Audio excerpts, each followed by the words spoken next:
అయ్యప్ప స్వామి వారి దీక్ష తీసుకుంటే ఉపవాస నియమాలు ఏంది, స్వామి నేను ఈ 40 రోజులు భోజనం చెయ్యనండి అని ఒక వైరాగ్యంగా చెప్తాడు. సాక్షాత్ అయ్యప్ప నీ మెడ మీదకి వచ్చేసాడు కదా, ఆయన్ని పస్తు పెడతావా?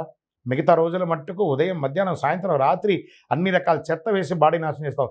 ఆయన ఉన్నప్పుడైనా సాత్వికమైనటువంటి ఆహారమైనా కొంచెమైన ఆహారం తినాలి, కానీ అతిగా తినకూడదు. సాత్వికమైనటువంటి ఆహారం, కూరగాయలు, పండ్లు, భోజనాలు, కొంత అల్పాహారం, ఆయిల్ ఫుడ్స్ని అవాయిడ్ చేయండి. ఫస్ట్ బ్రహ్మచర్యం పోతుందండి దానివల్ల.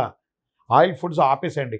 అమ్మలారా, ఈ భోజనం పెట్టేటప్పుడు అందరికీ ప్రార్థన చేస్తున్నారు, టీవీ చూస్తున్నటువంటి స్వాముల యొక్క తల్లులు, అమ్మ స్వాములు, మాలిక పడతారు అందరూ. అయ్యప్ప మా ఇంటికి వచ్చారు, 18 రకాలు పెట్టాలి, 20 రకాలు పెట్టాలి. మీ కోరికలంతా అయ్యప్పల మీద పెట్టి వాళ్ళ యొక్క దీక్షని భంగం చెయ్యకండి. దయచేసి సింపుల్గా సాత్విక ఆహారం పెట్టండి. మధ్యాహ్నము మాల వేసుకున్న వాళ్ళు మధ్యాహ్నం నిద్రపోవచ్చా అని అంటే ఆలోచించుకోండి. అయ్యప్ప స్వామి ఏమన్నారు, నువ్వు చేసే వృత్తిని ఒంటికి 1 గంట సేపు చేస్తే అది నీ ఇంటికి 2 గంటల సేపు చేస్తే నీ దీక్ష యాత్రకని చెప్పారు. కాబట్టి అలసట ఎక్కడి నుంచి వస్తుందండి? పని చేయండి, త్వరగా పడుకోండి, రాత్రి నిద్ర ప్రయత్నం చేయండి. మధ్యాహ్నం నిద్ర ఏందండి మరి ఘోరంగాను.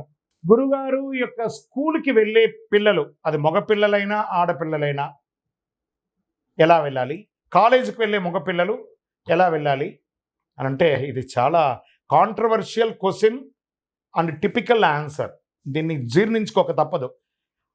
మిడిమిడి జ్ఞానంతో కామెంట్స్ పెట్టకండి. ప్రాక్టికల్గా అయ్యప్ప మాల వేసుకుంటే ఏం చేయాలి, నల్లబట్టలు వేసుకోవాలన్నా లేదా? అలాగే స్కూల్కి వెళ్ళాలంటే స్కూల్ యూనిఫామ్ వేసుకోవాలి. దానికి ఒప్పుకుంటేనే మీరు మాల వేసుకోండి, లేకపోతే మాల వేసుకోకండి.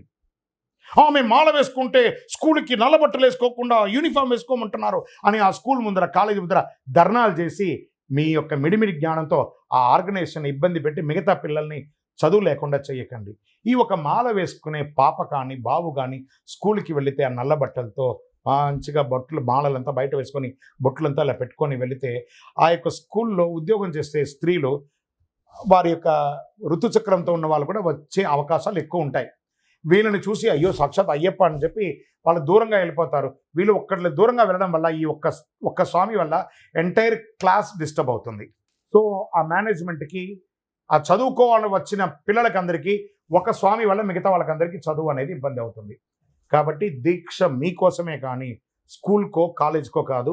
స్కూల్కి వెళ్ళేటప్పుడు స్కూల్ యూనిఫామ్, అయ్యప్ప శబరిమలకి వెళ్ళేటప్పుడు ఎలా అయ్యప్ప యూనిఫామో స్కూల్కి వెళ్ళేటప్పుడు స్కూల్ యూనిఫామ్ ఖచ్చితంగా వేసుకుంటేనే దీక్ష తీసుకోండి, లేకపోతే తీసుకెళ్ళకండి.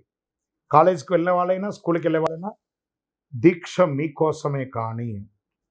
కాలేజ్ అనేది కాస్త ఎక్స్క్యూజ్ అవ్వచ్చండి, ఎందుకంటే వాళ్ళకి అన్నీ ఆల్మోస్ట్ జాగ్రత్త పడతారు కాబట్టి స్కూల్లోనే ఎక్కువ ఉంటారు. ఎందుకంటే మదర్ లవ్ నుంచి స్కూల్కి వెళ్ళేటప్పుడు ఎక్కువ శాతం ఆడవాళ్ళు టీచర్స్గా, ఫ్యాకల్టీస్ ఉంటారు. కాబట్టి స్కూల్కి వెళ్ళే వాళ్ళ గురించి ఆలోచిద్దాం. స్కూల్ నియమ నిబంధనలకి ఉల్లంఘన లేకుండా దీక్ష తీసుకుంటే తీసుకోండి, లేదా పిల్లలకి మాలలు వేయకండి. మీరు విరుద్ధంగా మాట్లాడుతున్నారు, ఆధ్యాత్మికం చెడగొడుతున్నారు, ఇవన్నీ కామెంట్స్ అంతా పెట్టకండి, ఉపయోగమే లేదు. మీ బుర్రకు ఆలోచించండి. మీ పిల్లల్ని మీరు మాల వేసుకుంటే నల్ల బట్టలు వేసుకోవాలని అనుకుంటున్నారా లేదా? ఆ స్కూల్కి వెళ్ళేటప్పుడు ఒక సంతకం పెట్టుంటారు, మేము స్కూల్ మేనేజ్మెంట్ యొక్క అధికారాన్ని మించి మేము ఏ విధమైన ప్రవర్తన చేయమని మీరు సంతకం పెట్టి టీసీ ఇచ్చారు అక్కడ. కాబట్టి ఆ పద్ధతి, ఆ స్కూల్కి ఎంత విలువ ఉందో మీ దీక్షకు కూడా అంతే విలువ ఉంది. కాబట్టి దీక్షకి ఇచ్చే విలువే స్కూల్కి కూడా ఇవ్వండి.